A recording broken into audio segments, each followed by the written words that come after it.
নমস্কার বন্ধুরা, পিঙ্কি ভিলেজ কিচেনে আপনাদের সবাইকে স্বাগত জানাই। আশা করি আপনারা সকলেই ভালো আছেন, সুস্থ আছেন। আজকে দারুণ একটি রেসিপি নিয়ে হাজির হয়ে গেছি। এখন তো বর্ষাকাল মানে আমাদের খিচুড়ি খেতে মন চায়। আর বর্ষাকালে কার না ভালো লাগে খিচুড়ি খেতে। আর বাঙালিদের কিন্তু ভীষণভাবে পছন্দ লাগে এই ডিম খিচুড়ি রেসিপি। আজকে শেয়ার করছি ডিম খিচুড়ি রেসিপি। আপনারা প্রথম থেকে শেষ পর্যন্ত পুরো রেসিপিটি দেখবেন। তাহলে চলুন শুরু করি রেসিপিটি। আজকে ডিম খিচুড়ি বানানোর জন্য এখানে আমি নিয়েছি আতপ চাল। আতপ চাল 500 গ্রাম নিয়েছি আর চালটাকে বেশ ভালো করে ধুয়ে নিয়েছি। তো চাল ধোয়ার পর দেখুন এভাবে ঝরঝরে হয়ে গেছে। আর এখানে নিয়েছি মসুর ডাল, আর মসুর ডালটাকেও ভালো করে ধুয়ে নিয়েছি। আর যেহেতু বৃষ্টির মরশুমে খিচুড়ি খেতে আমাদের সবাইকে ভীষণই ভালো লাগে, তার জন্য আজকে একটু খিচুড়ি বানাচ্ছি। তো দেখুন এখানে আলু কেটে নিয়েছি ডুমো ডুমো পিস করে, আর নিয়েছি কুমড়ো, মিষ্টি কুমড়ো নিয়েছি, আর টমেটো, অল্প একটুখানি গাজর। তো এগুলোকে এখন রান্নার কাছে নিয়ে যাব। এদিকে গ্যাসের মধ্যে একটা কড়াই বসিয়ে নিয়েছি। কড়াইর মধ্যে দিয়ে দিচ্ছি পরিমাণ মতো সর্ষের তেল। আপনারা চাইলে এটা সাদা তেলেও বানিয়ে নিতে পারেন। এখানে গরম মসলা গোটা নিয়েছি, এগুলো একটু থেঁতো করে দিয়ে দিলাম। এবার ধুয়ে রাখা আতপ চাল আর দিয়ে দেবো ধুয়ে রাখা মসুরির ডাল, একসঙ্গে দিয়ে নেড়ে চেড়ে হালকা করে ভেজে নেবো। তবে অবশ্যই একটু ভেজে নেবেন। চাল আর ডালটাকে হালকা করে এইভাবে ভেজে নিয়ে খিচুড়িটা বানালে খিচুড়িটি খেতে কিন্তু অসম্ভব ভালো হয়। তো এখানে দিয়ে দিচ্ছি 2 চামচ মতো গাওয়া ঘি। গাওয়া ঘি দিয়ে আবার আমি একসঙ্গে মিশিয়ে বেশ সুন্দর করে কিন্তু ভেজে নেব। এখানে আপনারা চাইলে সেদ্ধ চাল বা মুগ ডাল দিয়ে খিচুড়ি বানিয়ে নিতে পারেন, তাতেও ভীষণ ভালো লাগবে। এদিকে একটা হাঁড়ির মধ্যে জল গরম হতে বসিয়ে দিয়েছিলাম। এবার ভেজে রাখা চাল আর ডাল একসঙ্গে হাঁড়ির মধ্যে দিয়ে দিলাম।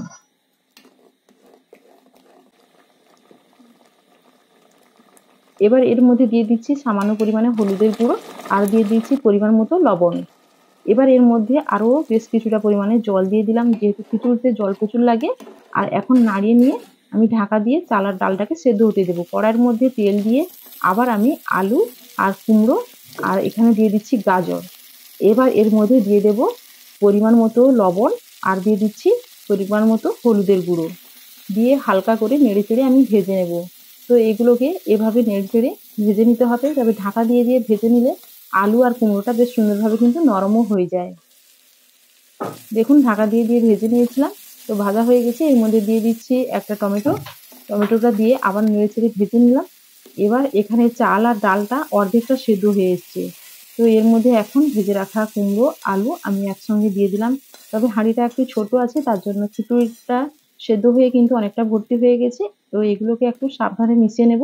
তবে কোনো ব্যাপার নেই, একটু হালকা হাতে এইভাবে সাবধানে মিশিয়ে নিলে কোনো অসুবিধে হবে না। তো এখানে এগুলো সেদ্ধ হতে থাক। এখানে আমি একটা বাটির মধ্যে নিয়েছি পেঁয়াজ কুচি, কাঁচা লঙ্কার কুচি, সামান্য হলুদ গুঁড়ো, আর নিয়েছি লবণ। দুটো ডিম ফাটিয়ে দিয়ে দিলাম। দিয়ে বেশ ভালো করে একসঙ্গে মিশিয়ে ফিটিয়ে নেব।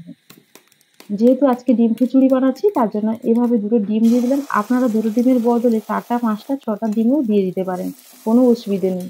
এখানে কড়ার মধ্যে তেল ছিল, তেলের মধ্যে আমি দিয়ে দিলাম ডিম। ডিমটা দিয়ে চারদিকটা ভালো করে ছড়িয়ে নিয়ে যেভাবে ডিমের ভাজা হয় রোল আকারে সেভাবে গড়িয়ে আমি ডিমের ভাজাটা বানিয়ে নিলাম। এর মধ্যে আরো সামান্য পরিমাণে তেল দিয়ে দিলাম। তেল দিয়ে উল্টে পাল্টে ডিম ভাজাটা তৈরি করে নিলাম। তবে আপনারা এখানে চাইলে ডিমটা ঝুরি করেও ভেজে নিতে পারেন, আবার আপনারা চাইলে ভুজিয়া আকারেও ভেজে নিতে পারেন। তবে এখানে ডিমের সেদ্ধ দিয়ে ডিম খিচুড়িটাও বানানো যায়। তো দেখুন আমি কিন্তু সেইভাবে ঝুরি করলাম না, এইভাবে লম্বা ফালি করে পিস করে কেটে নিচ্ছি। এইভাবে করে খিচুড়িটা বানালে খিচুড়ি খাওয়ার সময় ডিমটা মুখে পড়বে, খেতে অনেক বেশি ভালো লাগবে। তো আপনাদের যেমন খুশি আপনারা কিন্তু তেমন ভাবে বানিয়ে নিতে পারেন। তো ডিম ভাজা হয়ে গেছে। এখানে খিচুড়ি, চাল, ডাল, আলু, কুমড়ো সবকিছুই বেশ সুন্দরভাবে কিন্তু সেদ্ধ হয়ে গেছে। এবার খিচুড়িটি বানানোর জন্য বড় একটা কড়াই বসিয়ে নিয়েছি। এর মধ্যে দিয়ে দিচ্ছি সর্ষের তেল পরিমাণ মতো। এখানে তেজপাতা, গোটা জিরে, মৌরি, কালো জিরে আর কয়েকটা শুকনো লঙ্কা নিয়েছি। দিয়ে তেলের মধ্যে দিয়ে দিলাম ফোড়নে। এর একটা সুন্দর ফ্লেভার উঠলে সেই পর্যায়ে এখানে দিয়ে দেব পেঁয়াজ কুচি। এখানে হাফ বাটির মতো নিয়েছি পেঁয়াজ কুচি। পেঁয়াজ কুচি দিয়ে দিলাম। তো দিয়ে আমি নেড়ে চেড়ে একসঙ্গে মিশিয়ে নিলাম।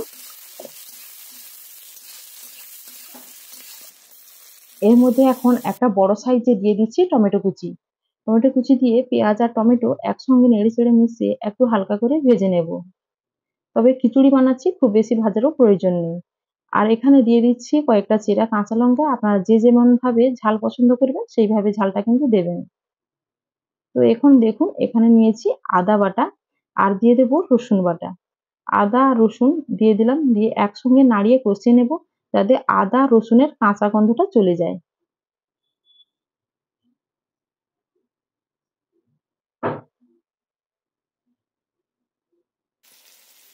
দেখুন বেশ সুন্দর করে কষিয়ে নিয়েছি। এবার দিয়ে দিচ্ছি পরিমাণ মতো হলুদ গুঁড়ো, ১ চামচ লাল লঙ্কার গুঁড়ো, ধনে গুঁড়ো ১.৫ চামচ, এখানে দিয়ে দেব এবার জিরের গুঁড়ো ১ চামচ।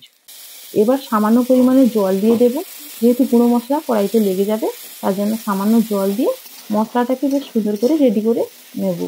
তো এভাবে কষিয়ে মশলাটাকে বেশ সুন্দর করে রেডি করে নিলাম।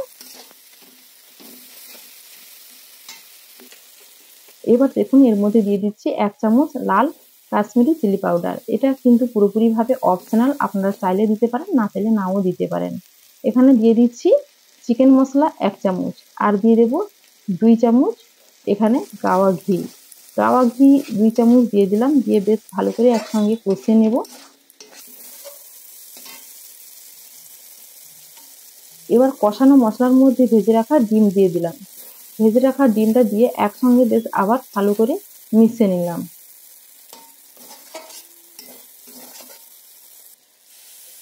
এবার এর মধ্যে দিয়ে দিচ্ছি পরিমাণ মতো জল। পরিমাণ মতো জল দিয়ে দেব, দিয়ে ভালো করে নাড়িয়ে একসঙ্গে মিশিয়ে নেব। এখানে দিয়ে দেব হাফ বাটির মতো কোরানো নারকেল।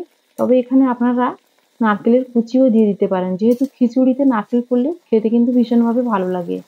তো এখন দেখুন ঝোলটা কিন্তু ফুটছে, এর মধ্যে এখন দিয়ে দিচ্ছি সেদ্ধ করে রাখা চাল ডাল আলু সবকিছুই এর মধ্যে দিয়ে দিলাম। যেহেতু হাঁড়ি ভর্তি হয়ে গেছে তার জন্য একটা বাটিতে করে বের করে এই গ্রেভির মধ্যে দিয়ে দিচ্ছি।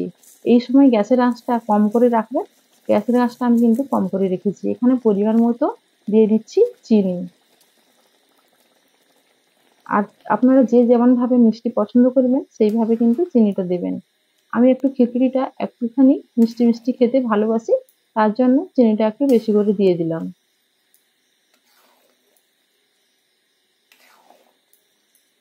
এবার নেড়েচেড়ে একসঙ্গে এভাবে মিশিয়ে নিতে হবে।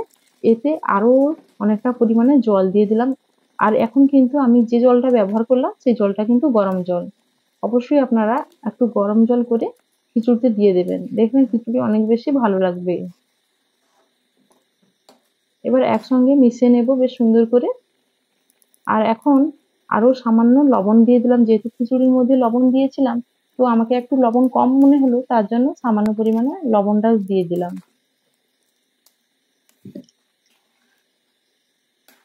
এবার একসঙ্গে বেশ সুন্দর করে মিশিয়ে নিলাম। এবার আমাদের খিচুড়ি কিন্তু ফুটতে শুরু করে দিয়েছে।